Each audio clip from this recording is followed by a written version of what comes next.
From Arrowhead to Orchard Park, this is Table and Tailgates, your weekly Chiefs and Bills podcast, reactions, predictions, league surprises, and betting locks, all served with the energy of a tailgate. Grab a drink, fire up the grill, let's talk football. Welcome back, listeners. This is episode 2. We made it. Haven't been canceled yet. Hell yeah. Hell yeah. As you can tell, the boys are on vacation. Jimmy's got a beer as always. I'm Dave, your host. I've also got with us Jimmy on the Chiefs Kingdom, Tom repping It's the Bills Mafia. Mafia after a victorious weekend. Can't Here's what relate. we're going to do. We're going to kind of jump into it a little bit. A few things we're going to talk a little bit about. We want to talk about the Bills, possibly the game of the year. I think it's going to be a strong contender by the time the season wraps up. Is Mahomes a victim of success? We're going to go through the reactions for each. We're going to give our predictions. We're going to talk a little bit about some bets, go around the NFL a little bit. I'm going to start this off like a shit sandwich. Let's just go ahead and get the good stuff out of the way and then loop back around to that Chiefs loss. Tom, these last few Look, minutes of that game were super stressful for you. How do you very. feel And coming out of that game? so let me start with this. Jimmy actually got to see all 4 seasons of my emotions during that game. I am like you guys, very emotional with the game, and I will be the first to say that I will count the team off. I have this terrible way where I'll be like, they're done. Bench them, just bench them all. We'll start pulling people out of the stands. Look, week one didn't disappoint, guys, at all. Week one to me did not disappoint. As far as how electric some of these games were. Some of the games the way I thought they were going to go didn't even go it.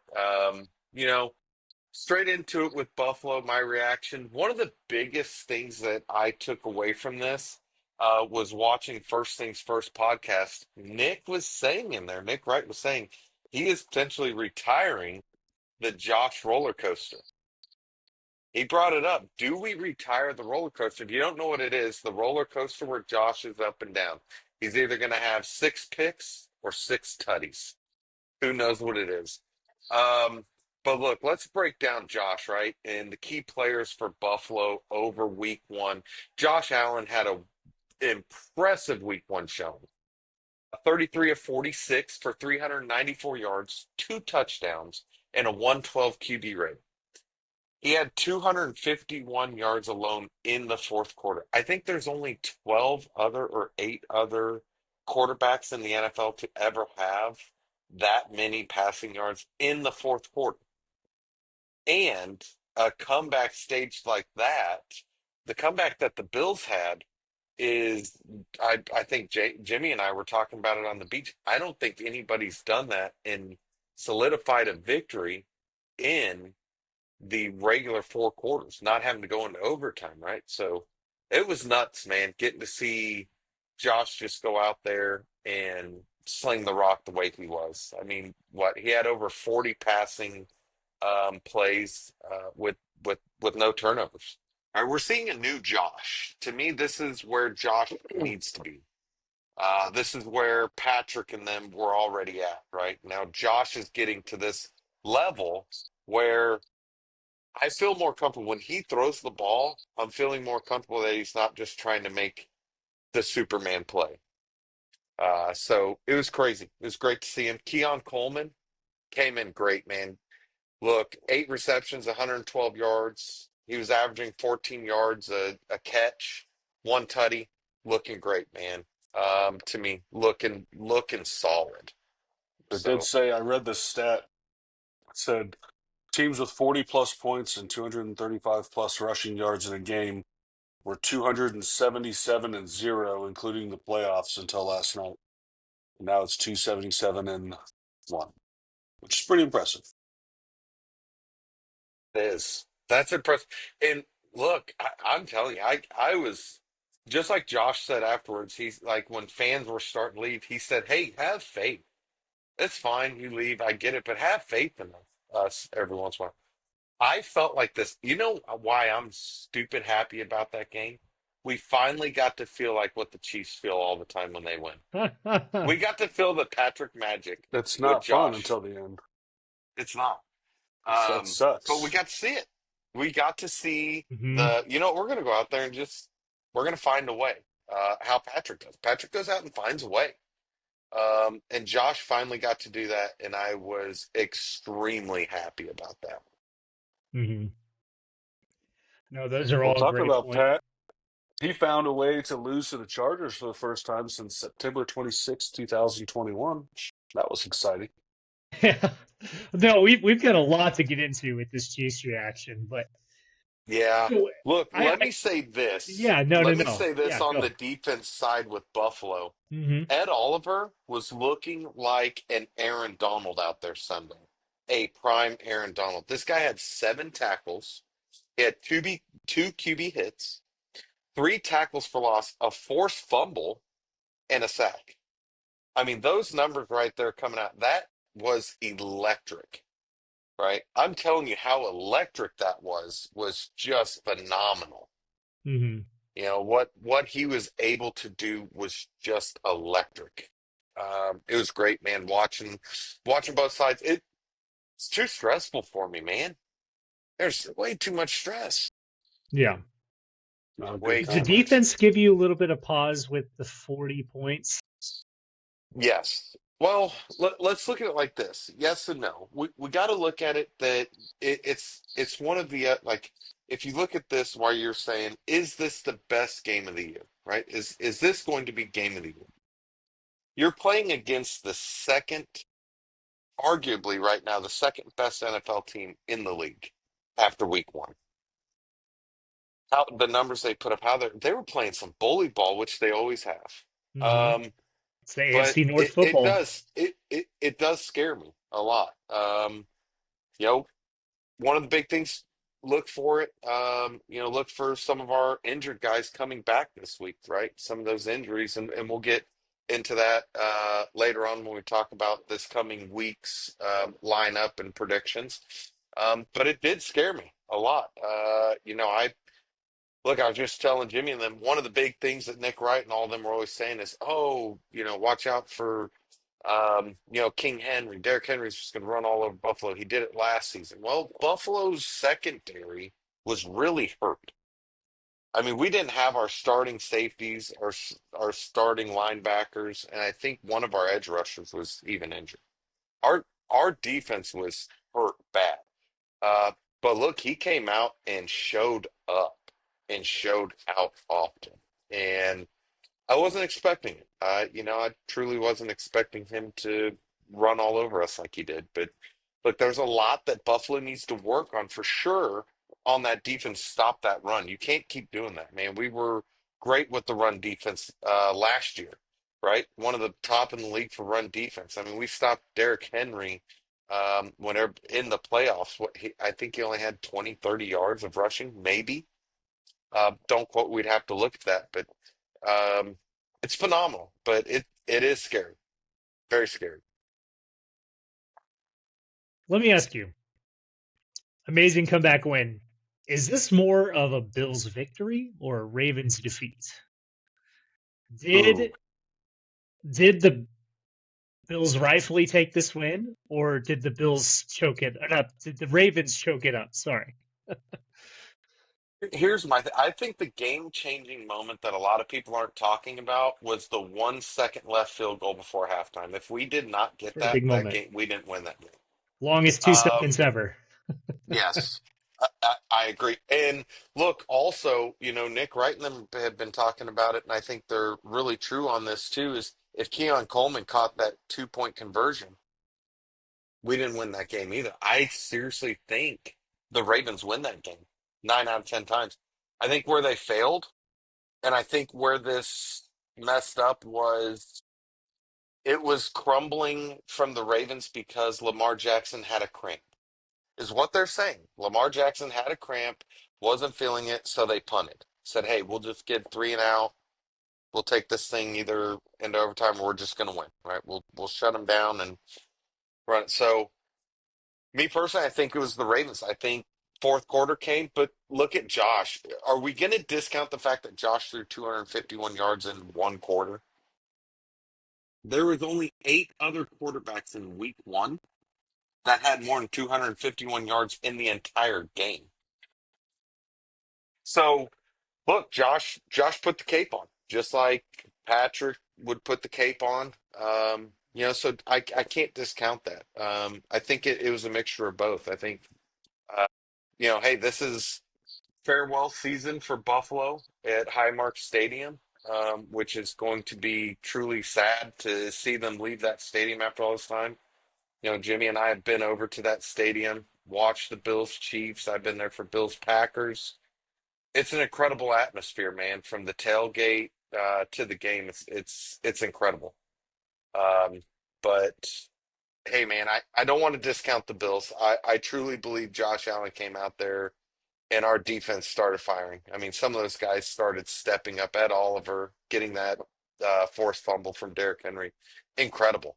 Without that, everything had to work from the 1 second left field goal to the last whistle. Everything had to be completely perfect, and it was. So that's hard. Let you guys out there let us know what you think. Do you think this was a Bills victory or a Ravens crumble? Did the Ravens crumble under pressure for whatever reason, or did the Bills rightfully get this victory? That's rough. I don't know. Tough one. Jimmy, did you have to console him for a bit? I was pretty done with him from about halftime on. And I know you had to deal with that too because he called you for the entire second he, half he because you did. were his good luck charm, as he says. Uh, I don't know how I feel about that. This dude was pacing around. He'd come out wearing something different. Then he'd come out again. His hat was turned a different way. At one He had point, the he rally came cap out. going. He was moving that thing all over the place. Yeah. He came out one time without a hat or a shirt on, and I'm like, I don't even know what's happening right now. It was all over the place.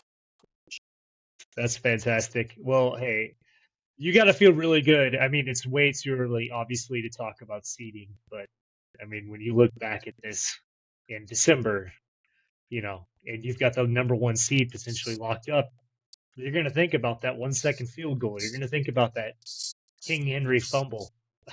I mean, who's to say Yeah. that doesn't impact the number one seeding there? Be a great way for Yeah. that stadium to go out with hosting the AFC Championship potentially. Well, it would be phenomenal to be able to see that, right? And hey, let's see. Again, I agree with you. I think this is way too early. I think that you can't get your confidence up because again, the AFC is strong. Right? I've been saying it all off season. I think the AFC is just getting harder and harder. Both divisions, right? There's powerhouses in the NFC that are pretty good too, but it's hard to win a game in the NFL this day and age. It's tough. So, um, yeah. Do I think this is the game of the year? It's way too early. Right, But what other game is going to mean just as much, right? right. True. I think though, even in the last few years, though, the only game that tops that one is the game that we were at, the 13-second game. The Well, back and forth, that's playoff. That's uh, oh man, touched on a you know, nerve. I, That game right there, nothing beats that one. Nothing. that was a so good game. I will say regular season game that I have that tops it slightly. It's just Chiefs Rams in LA. That 54-51 Oh no, game, that was which in is Oh, Mexico. absolutely bonanza. That That was game in was Mexico.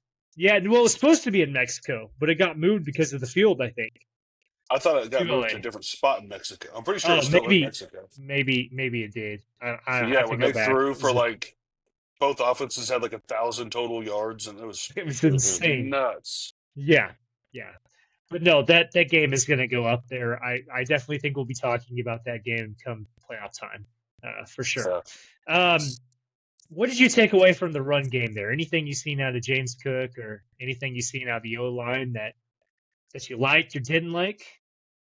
yeah. Look, I was a big proponent. I thought they were going to get James Cook running early and often. Hmm. I thought they were going to definitely just start feeding him the ball and see where it goes. Keep Josh's legs fresh, not try to take any hits that are unnecessary. Do I think he broke the boundary of, hey, you're running in the tops? I think he didn't hurt himself at all. I think our run offense looked halfway decent. Um, you know, you got to look at it like this. When you're playing a defense like the Ravens, it is very hard to get anything going.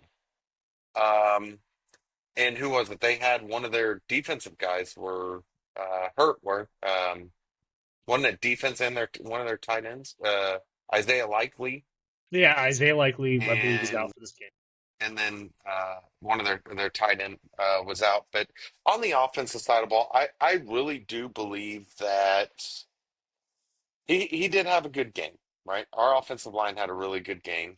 Um, it was tremendous. I like what they did, what they're able to do. There's still a lot of work.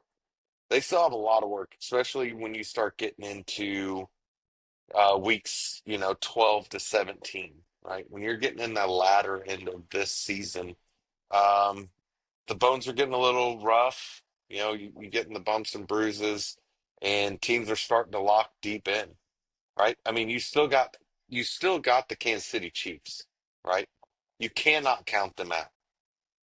You can't count out just the AFC West, period, at all. So it's rough, but I do like where we're at. I like where we're Hmm. trending, especially with Keon Coleman, right? And Keon looked great as the second year. The snowman was already saying it over the season. He said, "Man, he looks different. Keon Coleman's a different guy. He's carrying himself different. The things he's doing are completely different, right? He's looking like a totally different human out there. So with that and our offensive line staying the same, not really any big changes. Joey Bosa came in. He started rough. I don't think he started out just knocking the dust off too quick. But look, towards the end of that game, he started livening up, and he said after his post game interview or during his post game interview, he said, "Look, I started rough. I do need to. There's a lot of things I need to work on, especially. I mean, man, Lamar Jackson made him look like a toddler a couple of times. Makes I mean, makes just a a lot of quick people look shake. like that. He does. But you got to stay true, right? You got to stay true to yourself, and you got to stay true to your assignment. And so, yeah, I think we're in the right direction. Right? We got to keep moving forward. Right, right. Any injuries to come out of that game from the Bills side? Everybody come out healthy? Yeah, everybody came out healthy. We don't have anything so far to really be too concerned about injuries. We do have some injuries coming back. We'll get to later in the podcast. One thing though, hey man, Matt Prater looked electric, dude, with that old leg. I mean, he is what, 40, 41? I mean, he's I almost think as he's old as 41. Yeah, McDermott. He's as old as I am playing in the NFL. 41, I'm 41. And man, come into Buffalo on a Thursday, have one practice, and then go out there and kick a winning field goal in a stadium that'll never have another opening season or opening home game ever again. In that, so electric, dude. good to hear. Well, let's go from the highest of highs to the lowest of lows. Jimmy, the Chiefs, they didn't give it their A effort, and honestly, they I haven't played was their A effort in in a quite while. some time. Yeah, they're always playing They, from behind. mm-hmm, I feel like they always start off slow, yep, and we're always trying to climb back, which is a lot of times how we win. But that stuff gets exhausting, man. I mean, that it ages does. us, 10 years every single season. Yeah, So you gotta watch Chiefs football. But yeah, no, I wasn't happy with the outcome. I know the Chargers aren't a bad club, but that's very frustrating, especially the fact we haven't lost to them in 4 years. right. Yeah, and they were going to get one on us eventually. Oh, yeah, Maybe of you could course. blame the travel. Maybe, I mean, Andy Reid said that the energy, or Patrick and Andy both said that the energy levels coming out for the game weren't where they needed to be, which is weird to me.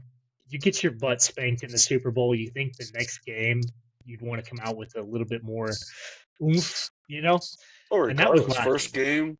first game coming back, game one of the season, be Hmm. hyped.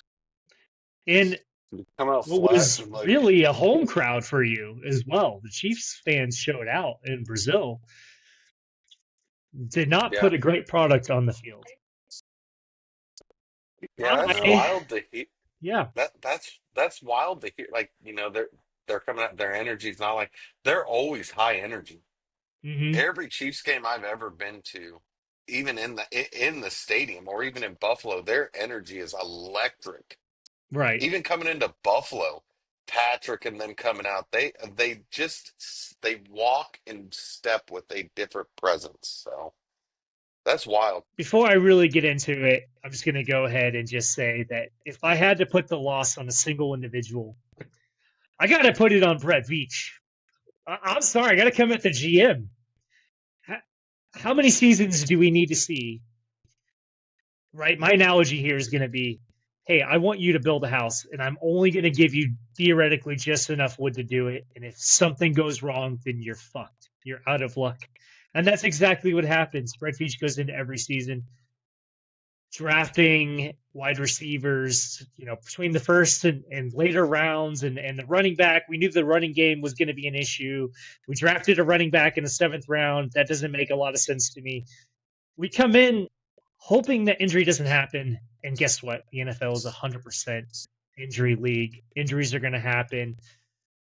And what did we see? Third play of the drive, yep, Travis 3 snaps Kelsey in. absolutely bulldozes Xavier Worthy, dislocates his shoulder. We don't know the extent of the injury.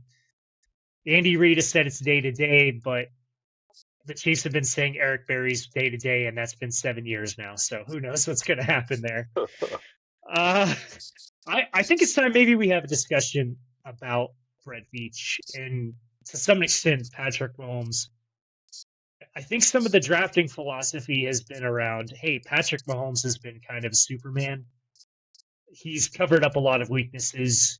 Maybe our positional value doesn't have to necessarily be focused on wide receivers and running backs when we know that Patrick Mahomes can cover those issues, and that really has not played out very well. You come into the season, you only draft one wide receiver. You've, like I said, got the running back in the seventh round, and you know that Rashee Rice is going to be suspended. This is not a surprise. Xavier Worthy's 180 pounds. We knew that injury could happen to him. Travis Kelsey is my age.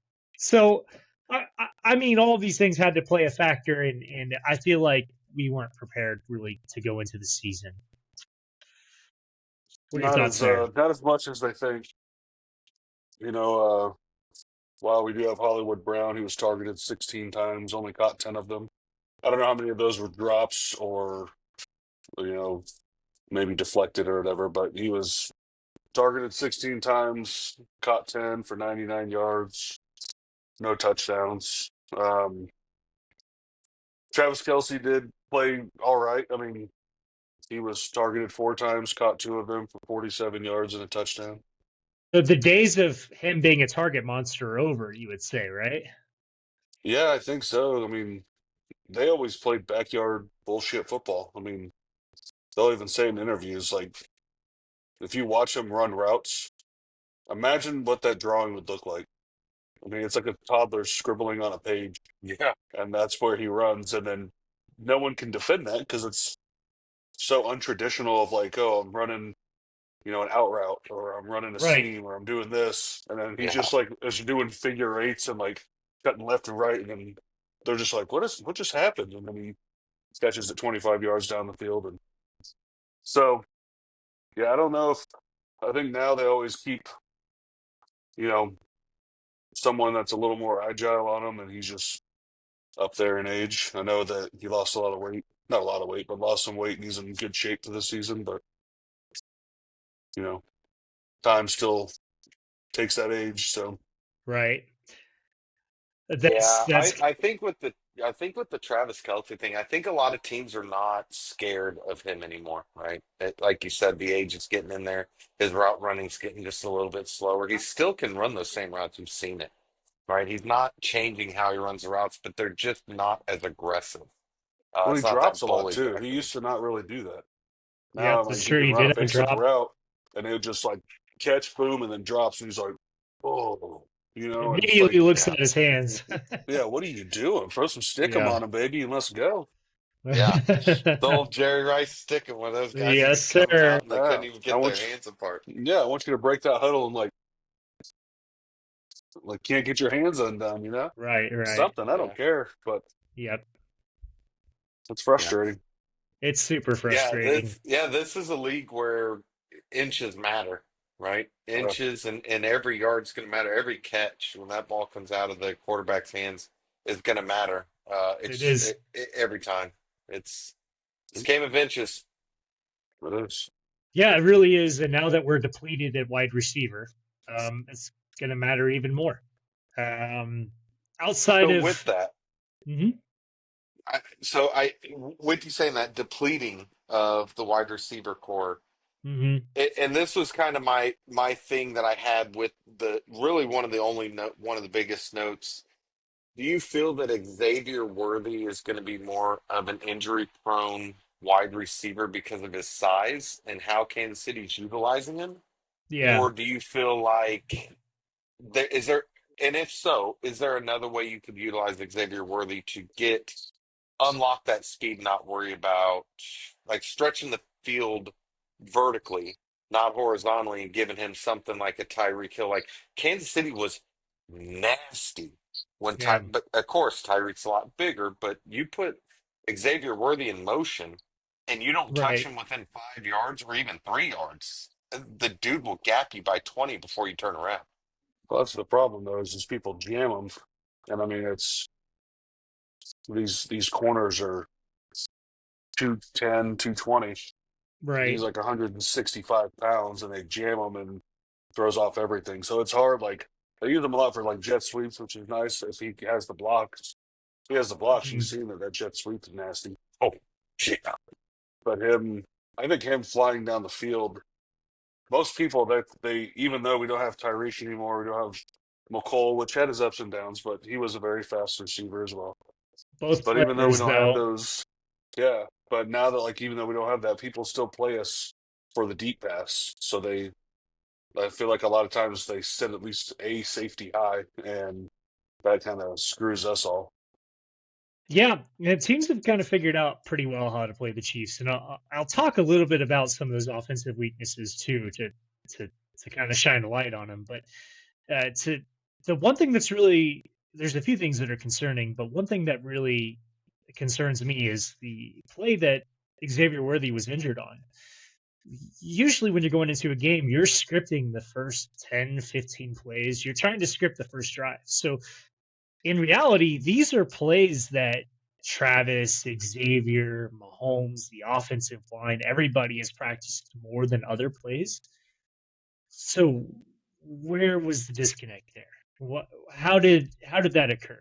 This should have been something that The, someone the, wrong. I mean, someone didn't cut in this far enough. There's an issue there with preparedness that isn't making sense to me because usually Andy Reid's teams are a lot more prepared, especially when they have that extra time before going into the game.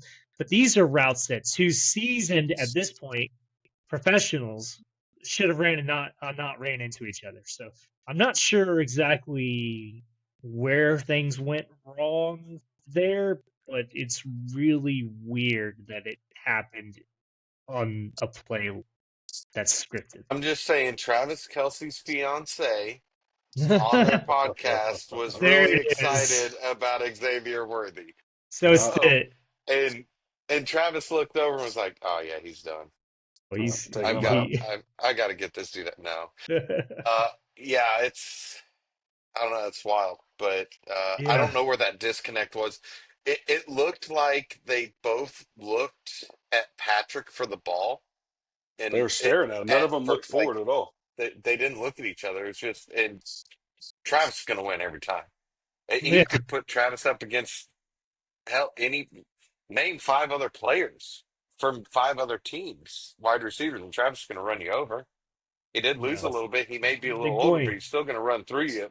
I It's think they're the only Yeah, one moving. that he might not is DK, but that's Yeah, about it.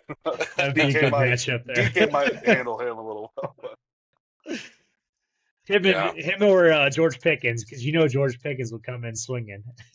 oh yeah, he'll get hit and then show up and start Yeah, swinging. You know, a couple other issues I just got to knock out real quick. I mean, Jawaan Taylor, those penalties unacceptable. dude, I'm same not sure what shit, the different problem side of the is. ball. It's absolutely insane. You Yeah, know, I know the Chiefs are going to give him a long leash, but if I'm the head coach, I'm like, hey, I'll give you another game, but we've got Jalen Moore that we paid a lot of money for. He already knows the position. Like this is unacceptable. Can't have multiple false yeah. start. Can't have multiple holding calls. Jawaan Taylor's been penalized like 36 times in the past couple years, and no other player's been penalized more than 30 times. So it's not acceptable. Yeah. Speaking of players that I, we got to talk about Pacheco. Now, granted, they only gave Pacheco the ball, I think, 5 times. 5 for 25. It's not great. Teams have figured out that the Chiefs can't run the ball, which doesn't make sense behind the O-line, but that might be a discussion for another day. I don't know what's Oh, going on with Pacheco, but his vision is it's not there. They're opening holes for him, and he's choosing not to run through them. I don't know if it's a rust thing, if it's, I'm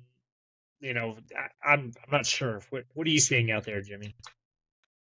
I think he has like the opposite problem that Clyde Edwards-Helaire had, which Clyde was a textbook style running back of like, if I'm going through the four hole, I'm going through that hole. I don't give a shit what it looks like. And that's a huge problem, obviously. Like as soon as you touch the ball, that hole might be open, but if it's not, you got to improvise. You got to shift around and do that. And I think that was kind of a huge part of his downfall. As for Pacheco, I think he's just almost like too shifty. You know, his feet are going. He's like a duck in water. His feet are going 100 miles an hour, and I think sometimes him just like kind of chopping around, looking, and it just kind of slows him up more than it should speed him up in a way. Um, but if we're only giving him the ball 5 times, he averaged 5 yards a carry. I know one of them was, I think his longest was like 9 yards. So it's not like he broke off a 24-yard run and then four more that were nothing, you know. But I think too, like the Chiefs get down, or like even if we're down by a field goal, and it's almost like a panic mode in a way of like we stay calm, but like they're like shit, we got to score. Like Mahomes, what can you do? And then it all goes on him.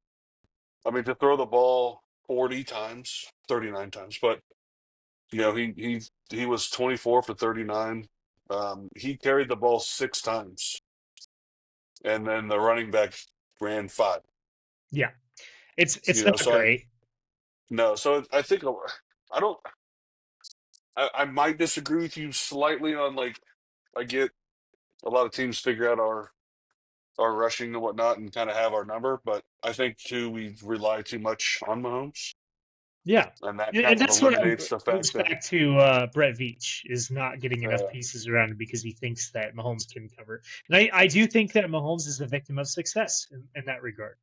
Every other team has competent wide receiving core. They've got running backs. I mean, we just talked about Lamar and King Henry. I think James Cook is a great complementary piece to Josh Allen, and Mahomes has got Isaiah Pacheco. And while Isaiah Pacheco has looked fine, let's not forget he's a late round draft pick.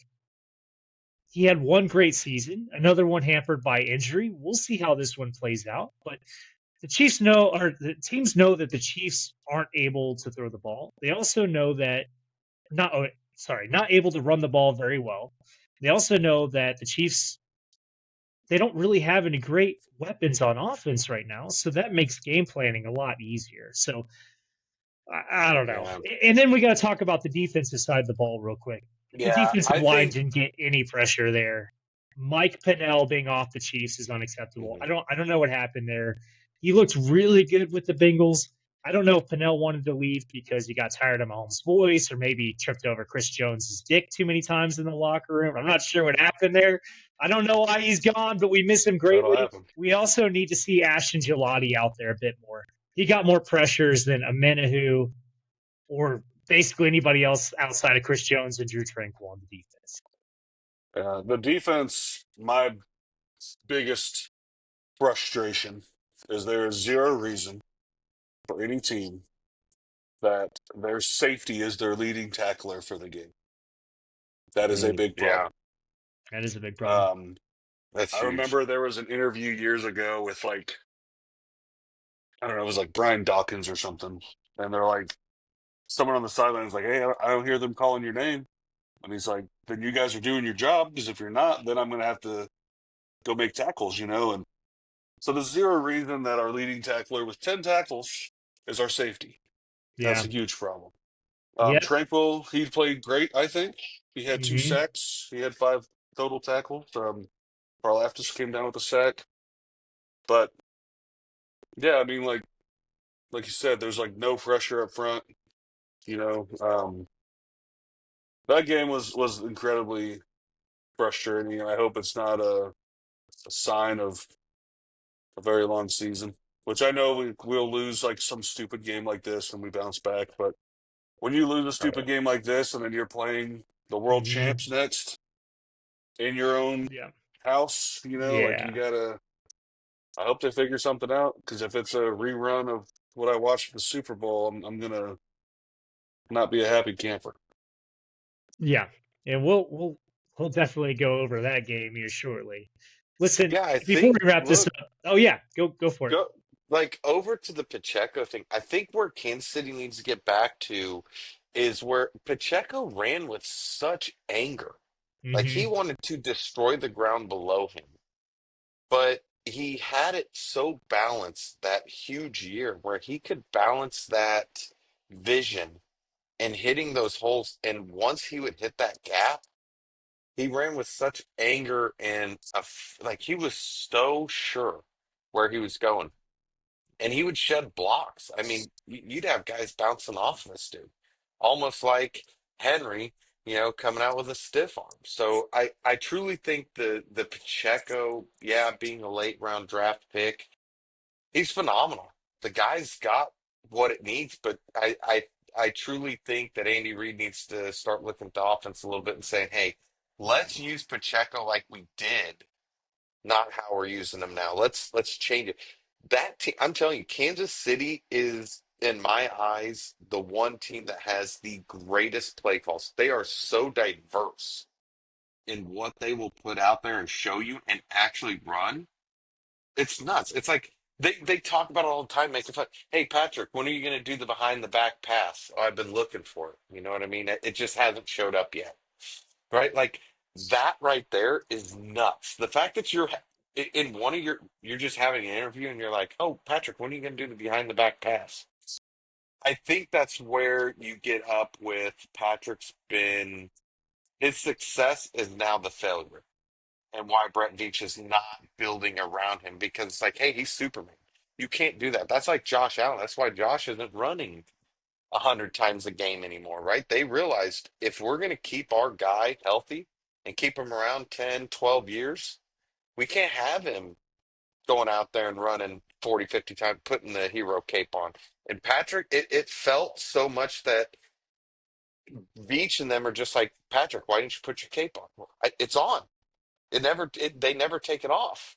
Yeah. They never take it off. And it's sad to see. As a Bills fan, I love seeing Kansas City lose because they're now, to me, the new Patriots, right? We Buffalo went through the Patriots with Tom Brady. Now we're going through the Chiefs with Patrick Mahomes. But we're good that we could be the new Brady and Manning, right? So Right. I look at it like that, and we got to jump over that. But I feel that's the Just biggest thing with Pacheco. just throwing this out there, Brady did win most of those games, so He he won a lot of them, Yeah. but and, Yeah. all of them. Let's just say that pretty much Yeah. no, all. some more things though about the game too that I kind of jotted down was the the flatness of our offense or just overall play. But the Hmm. Chargers outranked us in every aspect except rushing yards. Surprisingly, most of those are because of Mahomes, who had 6 carries Right. for 57 yards. But That'll do it. Yeah. uh, penalties slaughtered us. We had 10 penalties for 71 yards. Chargers only Mm. had 6 for 49. And then I think the Chiefs, like one big thing that they don't think about is they forget that quarterbacks can run. And even a not so mobile quarterback can still run. Right. Justin Herbert's not a 42-year-old quarterback out there. He's, what is he, like 28, He's 26, 27, somewhere 26, in that something like that. range. He's not that Yeah. old. And Right. he's an agile dude. So while he's not like, I don't think necessarily known for his running, if you leave it wide open, Hmm. they're going to do it, And you that's why know? you And see Drew Tranquil yelling at Chris Jones because he broke contain on that third 14, which caused us to not have a chance at tying or winning the game. So more mental mistakes. We'll wrap this one up. Just a secondary. I'm not harping on them because I think they'll get it together. I have all the faith in the world in Steve Spagnuolo, but it was frustrating that every time Herbert threw a pass, there was nobody around wide receivers. I mean, Lad McConkey was doing the gritty oh, out there on the field, and nobody was around to touch him. So that was rough to see, uh, but they'll tighten it up. Obviously, Drew Tranquil looked great. I'm glad he's back, and Patrick Mahomes. I mean, he missed a couple long balls, but I won't fault him too much. You know, Tyquan Thornton didn't get a lot of first team reps, so that's some chemistry they're going to have to build. And Mahomes looked a lot better in the second half. So, well,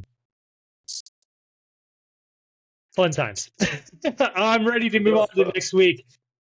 Bills and to, have gone from one mobile quarterback that they're playing to another.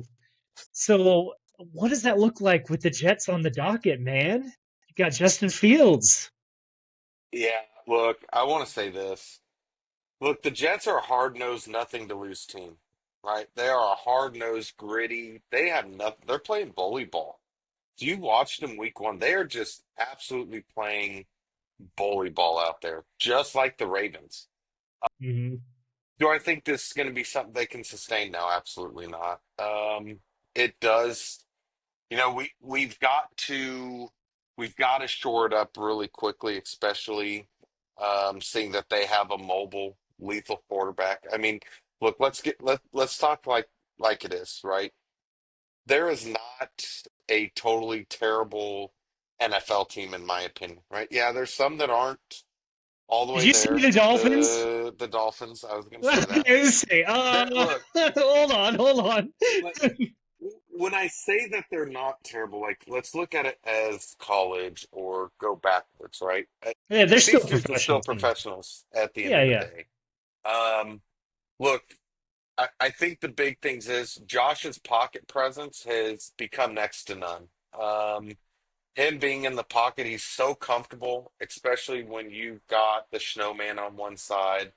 And, with our offensive line, I mean, these guys are just protecting Josh, giving him the time he needs. He's not being rushed a lot, right? So that's one of the big things to keep an eye out on, right? Just keep an eye out there um with that. Khalil Shakir and Keon Coleman's the biggest thing, that chemistry they're building with Josh and seeing them out on the field. Keon Coleman was out there and or sorry, Khalil Shakir being able to go week one. Keon Coleman he's changed from year one, and I'm ecstatic to see how that offense goes. I see Buffalo still look putting up 30 points it's just like another day in the office for Buffalo. It seems like let's not get overzealous of ourselves, right? Let's not get too far ahead. Buffalo doesn't do that, right? They just look at the team they're going to go play. We could have a huge defense boost here, guys. Let's look at it like this. We could have Trey White coming back, right? So, keep a lookout, watch for it. Trey White could be returning. But dude, on the Jet side, Elijah Vera Tucker. is now on IR, right? So he's out, and Xavier Newman's having to take his place on the right edge, right tackle, and he's going up against Buffalo's Spencer Brown. So look at Spencer Brown to be, look at that edge right there because I'm telling you, Xavier Newman doesn't look bad as a rookie, right? I believe Xavier Newman's their rookie that the Jets just picked up. He's not terrible, right? But let's look at that. But more importantly than that, I want everybody to look at that right tackle that the Jets picked up, Armand Membo. Yes, sir. Dude, MIZ, baby. listen. So he had last week, he had 26 passing snaps. He had 0 sacks, 0 hurries, 0 QB hits, and 0 pressures. Granted, he has a lot to learn, a lot to go through, but out of 26 snaps last week in the team you're playing, that's always hard-nosed football, phenomenal. Look for him to be going against Joey Bosa and Greg Russo. This will show a big test to the Jets about how Armand Membo is going to do, right? Because you got Greg Russo is one of in my eyes, a very great outside edge rusher, right? You got Joey Bosa that's out there. Again, we talked about it earlier. Joey looked phenomenal towards the end, right? When I say phenomenal, he looked phenomenal from quarter one first snap, right? He still has a lot to do. Is he going to be the old Joey Bosa? I don't know. I just hope they can keep him in enough, but keep him out and about to limit his snap count in some of these next few games. Because I think the Jets still have some things they need to work on. Um, I still see Buffalo winning 30-21 on this one.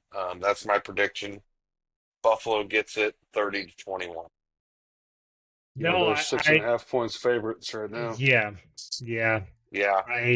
I don't foresee the Jets winning this game. I really like Justin Fields. I think they've got a great team. Brees Hall has certainly turned it on last week. Um, yeah, I agree. I actually think your estimate's a little bit conservative. I think the Bills will blow the Jets out of the water.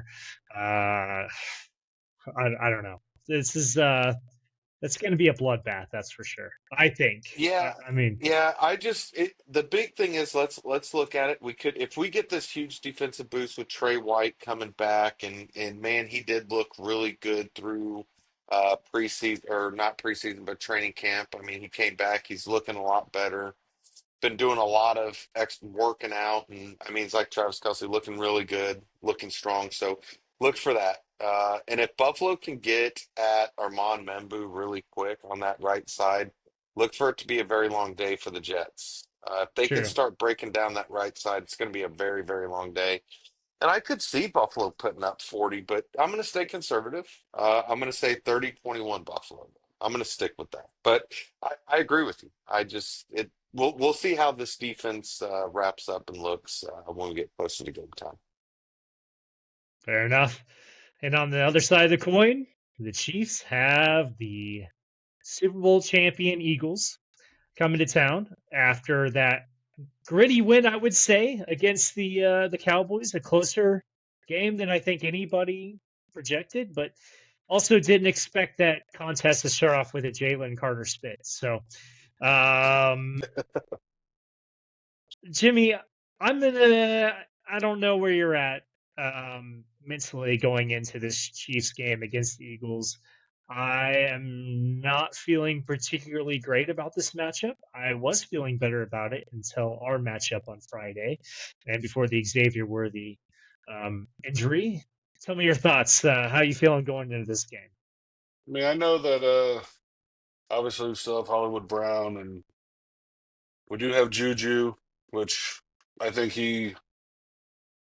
to be honest, he's pretty flat most of the time, and then every now and again he surprises us. So maybe this will be one of those games, I hope. But right now, I mean, if you're a team coming into Arrowhead to play the Chiefs and you're a favor to win, that scares me because any team can tell you that is the hardest place to play in. But no, yeah, I don't know, man. I mean, the Philly game with Jalen Carter when he fucking hawked to it on Dak in the first, what was it, 6 seconds of the game or some shit? Yeah, yeah. Yeah, I mean, dude's getting fined. They said it was $57,222, which is exactly what he makes in a week. Yep, Sounds that's his rough. game check. Yeah.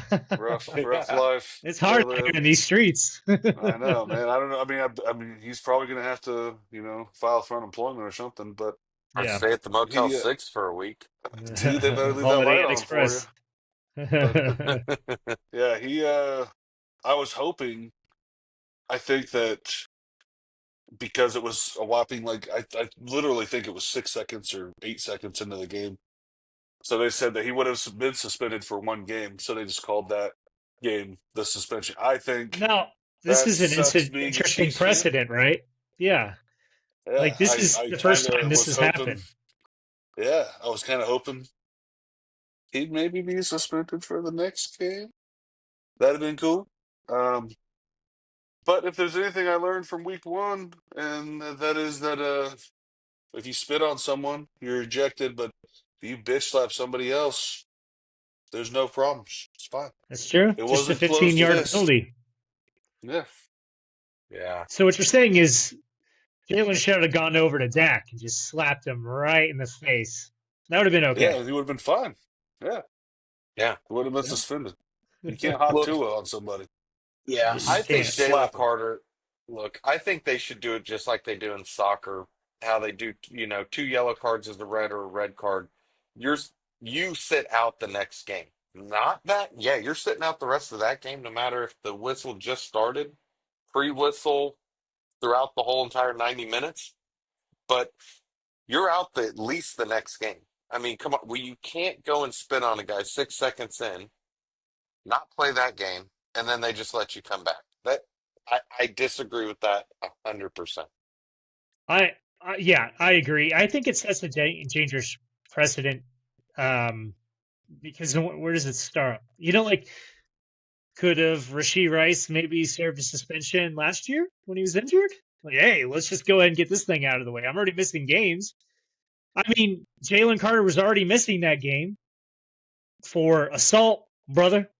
Um, Assault, brother. Yes. yeah. So Yeah. I Like, don't know. It's interesting the way that the NFL arrived at this conclusion, but I think it came down to they want as good of a matchup as possible. I'm not sure they would have arrived at this conclusion if the Eagles were playing some other squad. I don't know. That's the conspiracy theorist to me, but yeah, I disagree. No matter who the Eagles would have played, I mean, you can't spit on a player. You just can't. I do hope It's though illegal. if the Chiefs come out. I mean, we've proven we can beat that very elite Eagles team before. Hmm. They are a tough squad. They have been for the last few years. I think that the Chiefs come out, all cylinders firing and ready to actually play football in front of a home crowd. That I think that they will find a way. I think it will be a normal. We lose a couple of years of our life watching the game as Chiefs fans, but I think that I feel in my heart of hearts the Chiefs could win. Um, would I bet my left nut on it? Probably not. I'm gonna keep that bad boy right there. But yeah, I mean I don't know, it'll be tough if the Chiefs start the season 0-2. It's only up from here. You know what I mean? So, like, I don't but I know. hope to God Yeah. that I mean yeah. we have our first couple weeks of football is rough. I mean we're on the ground bloodied and they're coming at us with bats and it sucks. I So definitely agree. I would say my keys to the game are protect Mahomes, stick to the run game, try to get something established with Pacheco. The Eagles secondary is still a little bit depleted. So I'd like to see Tyquan Thornton get a bit more involved. I've liked what I've seen out of him in the preseason and training camp, and get Travis Kelce more targets. I don't know if 16 targets to Hollywood Brown makes sense. So we got to spread the ball a little bit there. But let's get the ground game going. Hopefully the secondary tightens up here. All that being said, what do you think, Jimmy? Give me a scenario here. The Chiefs win if what does it take for the Chiefs to win? Oh, and there's a couple ifs. I think the Chiefs win if we don't let every receiver have a cushion. They have two studs at receiver for the Eagles. Then unfortunately they have a mobile quarterback. And then unfortunately they have a quarterback and an offensive line and all that with the good old tush push. So if it's ever third and short or fourth and short, they're going for it because they're going to get it. It cannot be stopped. They could line that up against the side of a Walmart and they're going to end up in the clothing section. You know what I mean? Like, they're Yeah. going to get through every single time. As a non-Eagles fan, it's frustrating. But I think the keys to success is, don't cushion the receivers as much. Spy the quarterback. Have somebody that can actually catch him and is watching him. And then, yeah, protect Mahomes, get the run game going. I mean, there's a lot of ifs. That team's good. I mean, they didn't blow us out in the Super Bowl for no reason. It wasn't on a whim. So, Right. Yeah, I can guarantee you that the Eagles will remember they have AJ Brown on the team. I foresee a lot of targets his way. Um, they Yeah. just simply didn't need him in the last game. So, um, score Yeah. prediction? Remember, Yeah. oh, go ahead. No. I You go, think, and then we'll do score prediction. think of this. The last time Kansas City started 0-2 was in 2014. That was Andy Reid's second season, and they missed the Hmm. playoffs. This team's different, right? They're built different. I think there's a bounce back. I think we're going to be pretty excited and pretty surprised. Look, if Kansas City goes out there and balls out, and even at home, with how depleted that offense looks, but if you give Patrick just that protection and get Pacheco started up early, and just say, hey, go back to running like you did. I want to see that anger. I want to see that fire that you just quickly go, and then I love that guy so much because he would fall. He could have a touchdown. He'd hurry up and run all the way to a ref, hand him the ball, and then walk off the field. Right? He didn't do all this flashy extra crap. Right? Like, who was it we were seeing last night? All the chains. What was it? Jefferson or something? I don't Oh, even remember Justin who it was. Jefferson. Yeah. no, it Jefferson? wasn't Jefferson. No. It was Last night, the Vikings. I swear to God it was. But anyways, just sitting on there flossing all this. That's not Pacheco. That's not Kansas City. That's not Andy Reid. So, I think if you just protect Patrick a little bit, start spreading that ball around on the offense and giving teams a different look where they don't know where they're going to go. That's what Buffalo did, right? Everybody's like, "Oh, Buffalo's doesn't have a wide receiver one." You don't need that with Josh and Patrick. You don't need a Sure as hell Tyreek helps. Hill. It does, but you don't need it. Like, you see Buffalo doing, they're spreading the ball around how great they're doing with it. I think it helps with the way the receiver room looks. Spread the ball around, keep them guessing. That's going to open up, Travis, a lot, in my opinion. Teams are going to be more worried about where's he going to go. You can't guard them all. Second and third string still is great. Uh, for some of these teams, man, they're going to look good. So see where it heads. All What's right. that score? Prediction time. Who wants to go first on the score? Hmm. Wow. Hmm. Nobody wants to jump at it. What? I'll save mine for What is last. the? Okay, what's the over under right now? So Kansas City's not favored, right? Isn't it a one Yeah, or a three and yeah, a no, half point? they're 1.5 so point. No, it's they're 1.5 1 and point a half. dogs. Yeah. Okay. Ooh, man, look, Right now, let's see if I can pull it up real quick. man, It is 28-17 Eagles. 46 and a half. Oh, yeah, 28-17 Eagles. That's your prediction? Man, I almost want to go 21-17, but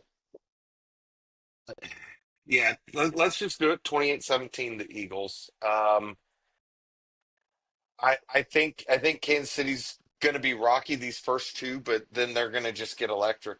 I really think this is going to be the snapshot that turns Patrick from the hero, that he everybody knows he is, and he still is. He wears the cape all the time. To Kansas City's going to start really looking at what do we do, and they're going to make some. Andy Reid's going to make adjustments fast, and the rest of the season is going to be completely different. Yeah. Okay. I think they have this game miscued, to be honest with you. I think we're going to have ourselves a shootout, boys. I hope. I hope it's a killer game. Okay. My prediction is I'm going to say 42-38 Chiefs. Whoa! Okay. I think we're going to do Wow. some scoring. I think we're going to throw some deep balls on both sides of the field. I think that I think this could be a crazy game. And you're in Arrowhead, it's the Chiefs are the Chiefs, but the Chiefs are those dudes when they're in Arrowhead. So Yeah. I think after the Super Bowl and then that first wake up call in Brazil, that locker room's not happy. No one on that team is like just on the team to be like, oh, yeah, I'm a professional football player, make a shit ton of money. Yeah. Like they're there to fucking win. And I think this last loss, which shouldn't have even happened, is like a huge wake up call to them. So I think they're gonna come out firing. The Eagles will no matter what. And I think 42-38 Chiefs. Yeah, well, the game. I I want to pick the Chiefs. I really do. I can't do it. I've got the Eagles 31, Chiefs 24, and I think it only gets close late. I just don't think the Chiefs have the dogs in this fight. I do think they'll turn it around, and I think the Chiefs will be a playoff team, but I don't know. It's going to be a tough one. Yeah. Well, let's Well, I get out of hope. the world of the Chiefs and the Bills here, and let's go around the NFL. Big Who news. George Kittle's on IR. George The Kittle is on handy. IR. This, Hmm.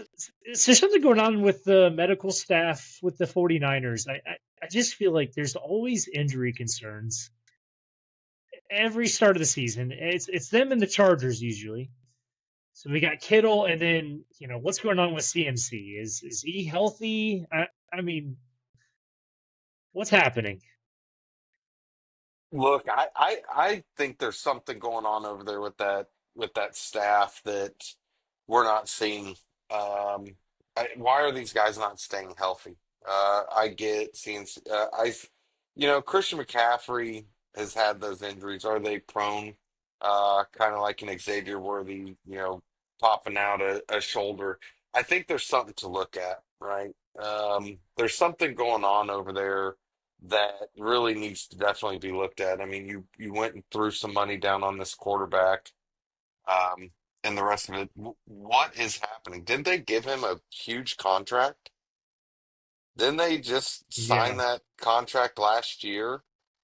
Not the hugest contract in the world, but I think they renegotiated something, didn't they?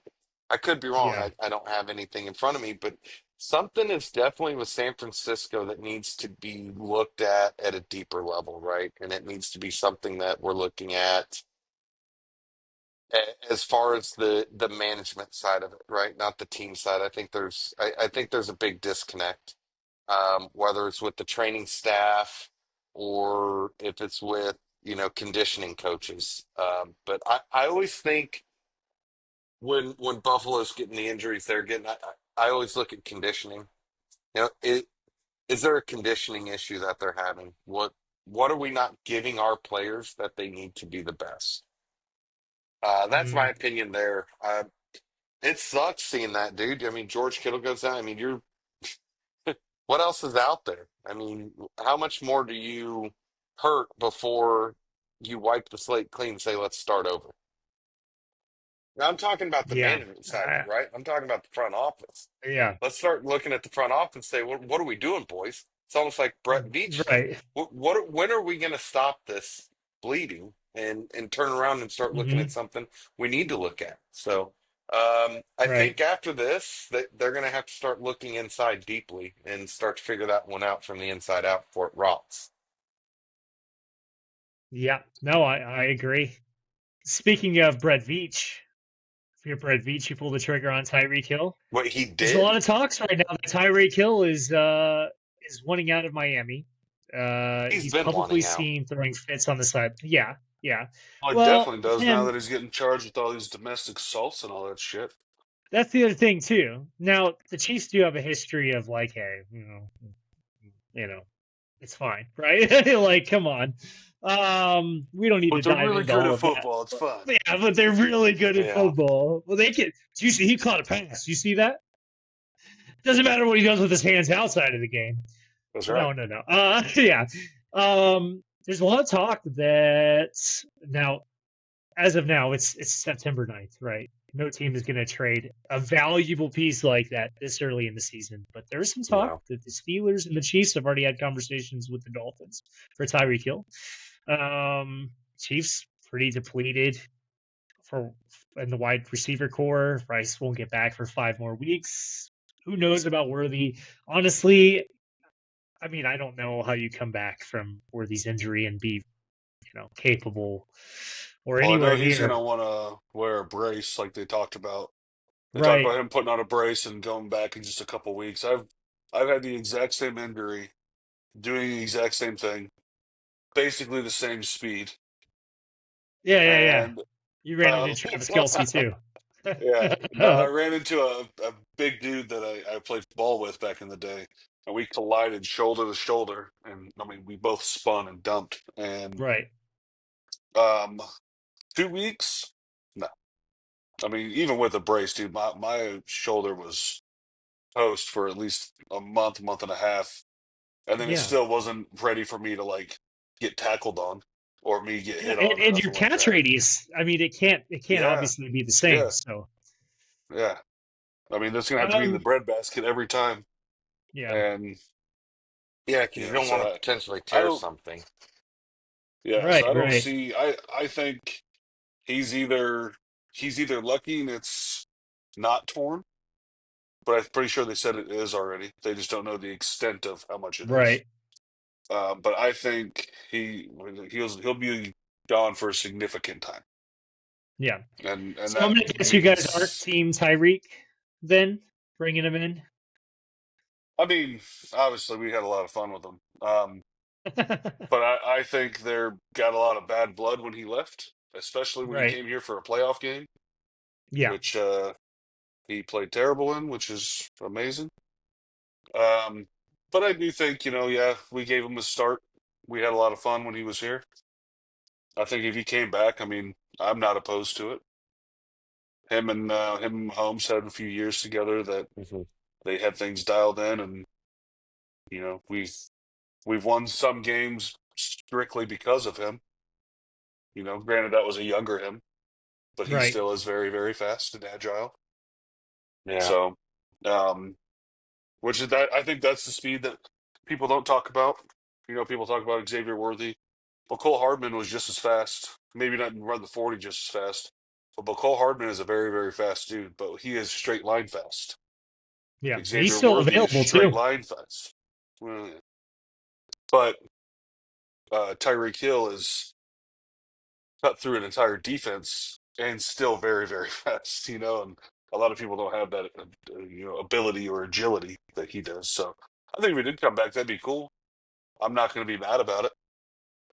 I don't really know You anyone would that you would trade a be. third round pick for him? It's hard with his off the field shit he's got going on right now. I mean, his now soon to be ex wife and their divorce just filed.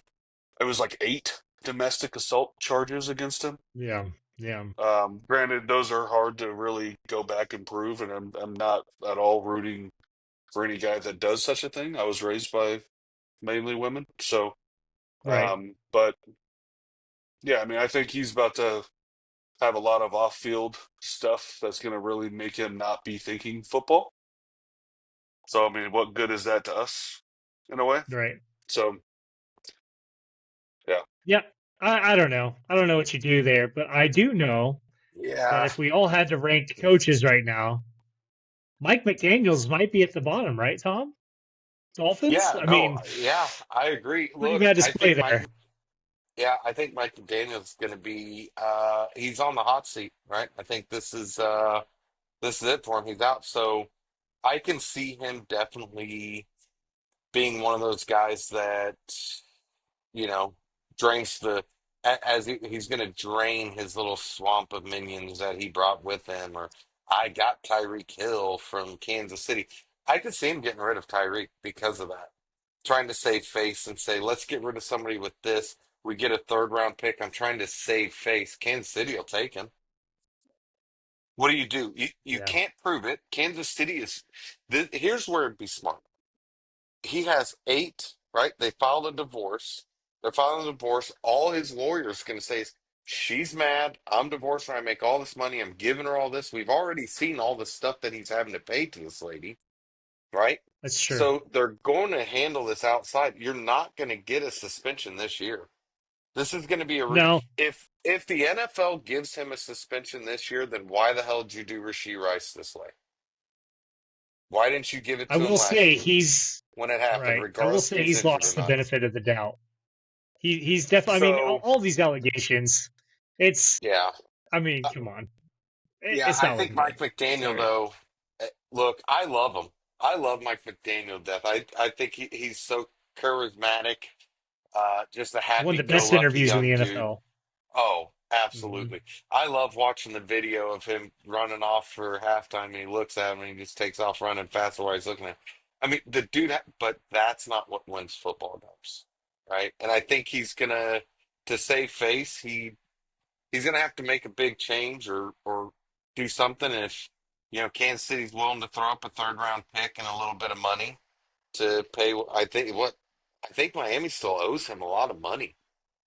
12 Yeah. million this year, I want to say. Something like that. Yeah, so that's I a didn't look at lot the of. exact numbers.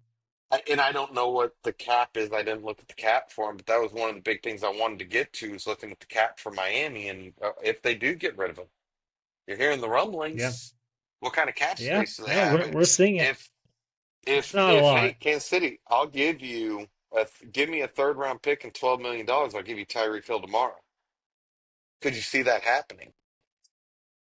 I could see the Dolphins absorbing a bit of the hit because if he really is a cancer in the locker room, they might just want him off the team.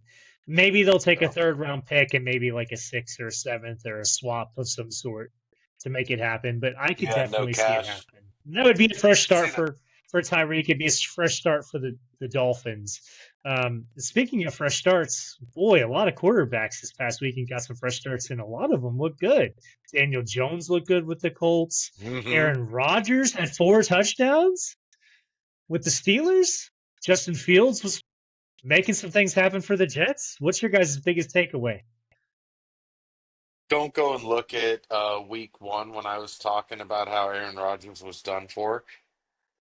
I don't think he's Super Bowl playoff material. I really don't. I think they're going to crumble and fall. I really do. But um, that was an amazing showing. But the Colts, my guys, look out for how Hmm. electric that team was. Man, they came out with something to prove. That's going to be a team to look. I gotta that's the hot take. Look at these Colts. Something to talk Division about there, soft. Daniel man. Jones looks good. I Hmm. mean, hey, um, anything could happen in the AFC South. Very soft It division. feels like You're that right. should be a tagline. Oh, goodness. Listen, I mean, this has been a crazy week, honestly, for football, and I don't think we could have really asked for a better start. Um, there are some games that were some stinkers. felt like Monday night's game was we had the varsity fight Sunday night, two heavyweight champs, and then we kind of had a freshman match that ended on Monday, with the Bears I falling do apart think there as they do. I do think the Vikings Bears game turned into a much better game than it was Hmm. for 80% of it. Right. 80% of that game was just kind of like, yeah.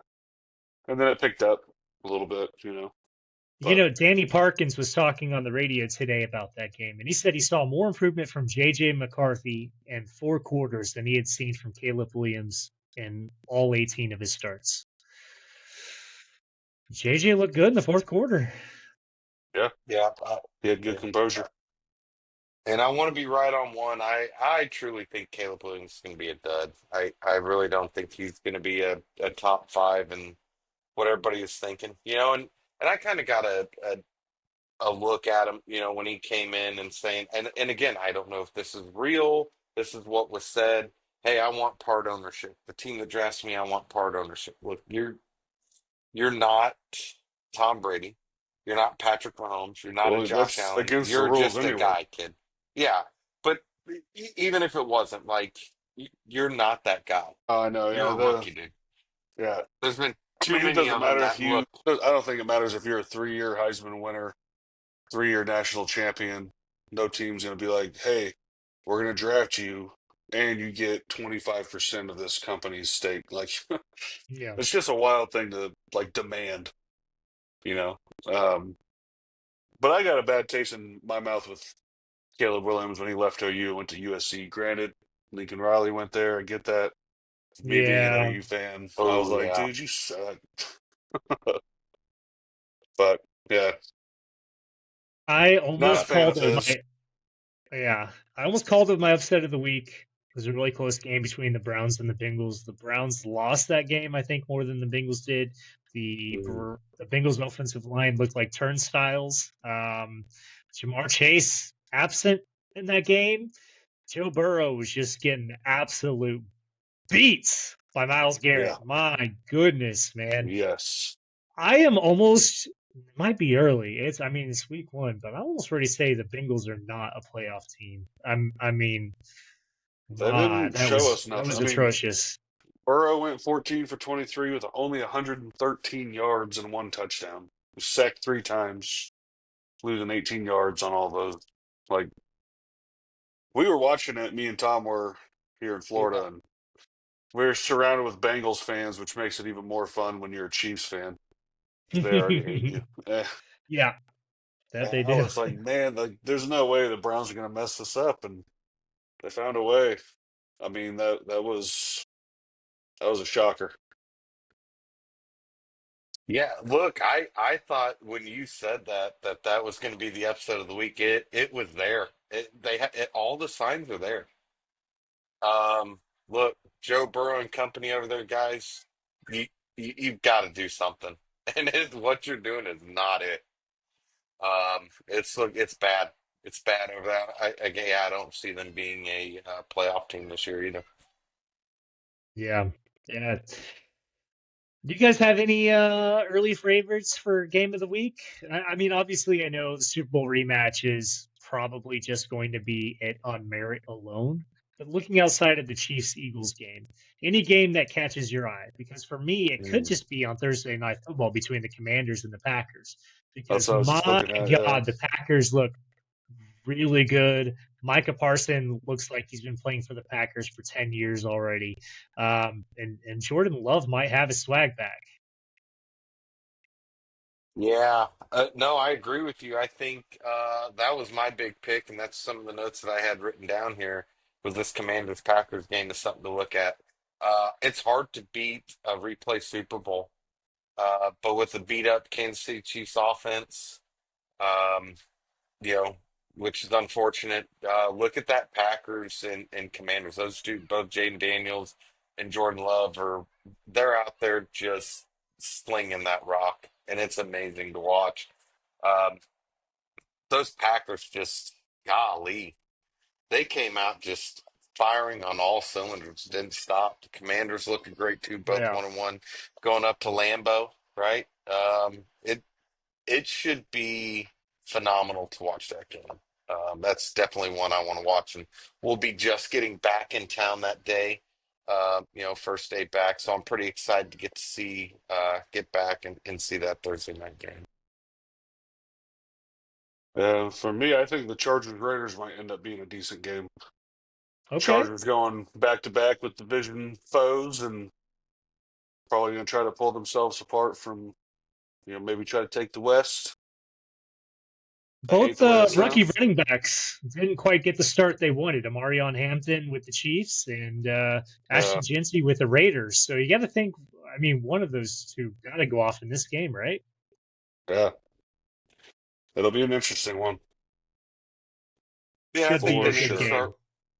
Yeah, I think they need to start using Ashton Genty a little bit differently. Start using getting him fired up a little bit early, and put a little bit of different scheme into how he's playing. I watched it. I Hmm. did pick up Ashton Genty. He's on my fantasy league. Got me some decent points. I thought he was going to come off a little bit hotter. But Hmm. it's the hype. Everybody hypes him up, and he starts to get a little bit of big air in the head. But yeah, that's a great game. And remember, just before week one, I said, watch out for those Chargers. I just had a feeling like that, like looking at them in training camp and preseason, they're different. The AFC West, and I've told Jimmy this since we've been here. I think I brought it up to you. I think the AFC West is the toughest division right now. Kansas City healthy, playing Kansas City ball. The AFC West is the toughest division anyone has seen in at least a decade, in my opinion. The way it started, right? It's still early, Okay. but that's Okay. Okay. that's my feeling. I feel like this AFC West is going to be so tough that it's going to come down to a win, right? It's going to come down to that tiebreaker. I really do. And I'm looking at a three-way tie. I think you've got Kansas City, the Chargers, and I want to say, man, I don't know. I don't know, man. Broncos and Raiders. It's stacked. It's I'd say the stacked. Broncos and It's Raiders. rough. Raiders got an impressive win over the Patriots. The Broncos did not play very well. Bo Nix definitely looked like he's suffering from a sophomore slump. We'll see. Not trying to throw hate this early. I'll save that for Broncos week. I'm torn on the best division. I think the AFC West is good. I like the NFC North. I was going to say AFC North, but I don't know. The Bengals did not look great. The Browns are the Browns. The NFC North, we'll see if the Lions bounce back. The Packers look very good, and the Vikings could be sneaky. So keep an eye on that one. This is typically the time that we talk about sports bets. Honestly, all the lines are not out just yet, so I can't really put together a great parlay for you. But if I had to throw one together for you, things I'm looking out for in the Chiefs Eagles game. The Chiefs did a great job in the Super Bowl against Saquon Barkley, so I would have his under on rushing yards again. I think they've got a really good game plan in place. I think we'll see a lot of heavy use out of Hollywood Brown again. So whatever his receptions are going to be, I would definitely hit the over on that. And I would probably, obviously, just Jalen Hurts anytime touchdown. I mean, that just seems like the safest bet in the NFL right now. So you throw those two together. I don't know what the line would be for that, but that's what I would throw out there now. Tom, do you got one for the Bills, or Jimmy? Do you got a good bet? Make a little short at some point this upcoming week when I'm done traveling, and maybe I'll string together something. But as for right now, I like your bet. That does sound pretty reasonable. So, but I'll try to string together one this week. Well, okay. Yeah, I kind of threw one together again. A lot of the lines aren't out there. I haven't got to bet a lot, right? I'm in Oklahoma and now in Florida, two states you don't get to do any sports betting. But if I had to put one together, Buffalo right now, I believe we're looking at a 7-point favorite. I believe they're going to cover the spread easy. Again, I have them winning 30-21. The Look at points. Josh Allen. Yeah, look at Josh Allen covering two tutties. I believe he's going to get that, and then I believe Buffalo will be the first to score in this game. Early parlay, again, not really much. Probably give you a 900, so you probably out of $10 probably cover $100 on it. Again, once it starts getting, we're done with traveling. Like Jimmy said, I just once we're done with traveling, we'll get to see it a little bit deeper. We'll throw some shorts out there on our Mhm. socials, so just be on the lookout for that. We'll definitely put something out there when we get a little bit closer. Sounds good. Sounds good. Speaking of socials, you can find us on X. You can find us on Instagram. You can find us on Facebook. We're on TikTok. It's at Tables and Tailgates. Well, guys, this has been a fantastic episode, I think. Um, there's going to Yep, be some table massive and fallout, I spelled think, out. from the Chiefs Eagles game. Yes. Yep. Um, and we'll plug all of that in the socials, so you guys should be able to find that. Give us some feedback. We'd love to hear from you guys. Um, from all of us, from Jimmy, from Tom, from myself, from Arrowhead to Orchard Park. Thank you for joining us on Tables and Tailgates. Until next week, keep smashing tables, keep tailgating, and keep loving football. Right. Episode 2's done. Let's go.